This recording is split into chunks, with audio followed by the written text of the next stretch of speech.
Guys get ready with me for temple. First തന്നെ toner apply ചെയ്യേണ്ട 100% ayurvedic ടോണറാണ് കേട്ടോ. Then അപ്പോഴാണ് എൻ്റെ കൺപീലി കുറച്ച് മൂത്ത് കിടക്കാൻ കണ്ടു. അപ്പോൾ ഞാൻ എന്തെങ്കിലും ആഗ്രഹം വെച്ചിട്ട് നമ്മൾ ഊതിക്കളഞ്ഞ് കഴിഞ്ഞാൽ ആഗ്രഹം നടക്കുന്നൊക്കെയാണ് പറയുന്നത്. സംഭവം നടക്കണല്ലേ തോന്നുന്നു. എത്ര ഊതിയിട്ട് പോകുന്നുണ്ടായിരുന്നില്ലേ. ഫൈനലി ഞാൻ അതിനെ ഊതി പറപ്പിച്ച് വിട്ടു.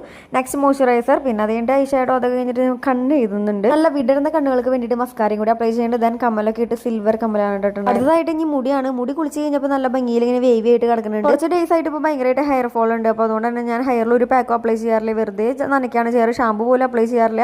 ഹെയർ വാഷ് എൻ്റെ ഹെയറിന്റെ ടെക്സ്ചർ വന്നിട്ട് ഇതിങ്ങനെ ചുരുണ്ട് കയറും. 2 ഇയർ ബിഫോർ ഒക്കെ എൻ്റെ ഹെയർ ഭയങ്കര സിൽക്കി ആൻഡ് സ്ട്രെയിറ്റ് ഹെയർ ആയിരുന്നു. 2 ഇയർ ബിഫോർ ഞാൻ കണ്ട പാക്കുകളൊക്കെ തലയിൽ അപ്ലൈ ചെയ്യുന്നത്, കഞ്ഞിവെള്ളം, അങ്ങനെ കുറേ പാക്കുകളൊക്കെ തലയിൽ അപ്ലൈ ചെയ്തിട്ടുണ്ടായിരുന്നു. ഇപ്പോൾ ഒരു പാക്ക് അപ്ലൈ ചെയ്യാറില്ല കേട്ടോ. അപ്പം നമ്മളിത് അമ്പലത്തിലെത്തി. അങ്ങനെ ശിവന്റെ അമ്പലത്തിലേക്കാണ് പോയത്. അമ്പലങ്ങളും ഒരു രക്ഷയില്ല, അടിപൊളി വൈബായിരുന്നു കേട്ടോ. എനിക്ക് ഭയങ്കര ഇഷ്ടമായി. ഞാൻ ഒറ്റയ്ക്കായിരുന്നു അമ്പലത്തിക്കുളത്തിന്റെ അവിടെ ഇറങ്ങി. അപ്പം എനിക്ക് പാമ്പ് വരുമെന്നൊക്കെ പേടിയുണ്ടായിരുന്നു. പക്ഷെ നല്ല അടിപൊളി വ്യൂ ആയിരുന്നു. മഴക്കാലമായതുകൊണ്ട് തന്നെ ഭയങ്കര വഴുക്കലുണ്ടായിരുന്നു, സ്റ്റെപ്സ് ഒക്കെ വീഴാഞ്ഞത് ഭാഗ്യം. അപ്പം അങ്ങനെ ഇന്നത്തെ വീഡിയോ ഇവിടെ അവസാനിച്ചിരിക്കുകയാണ്.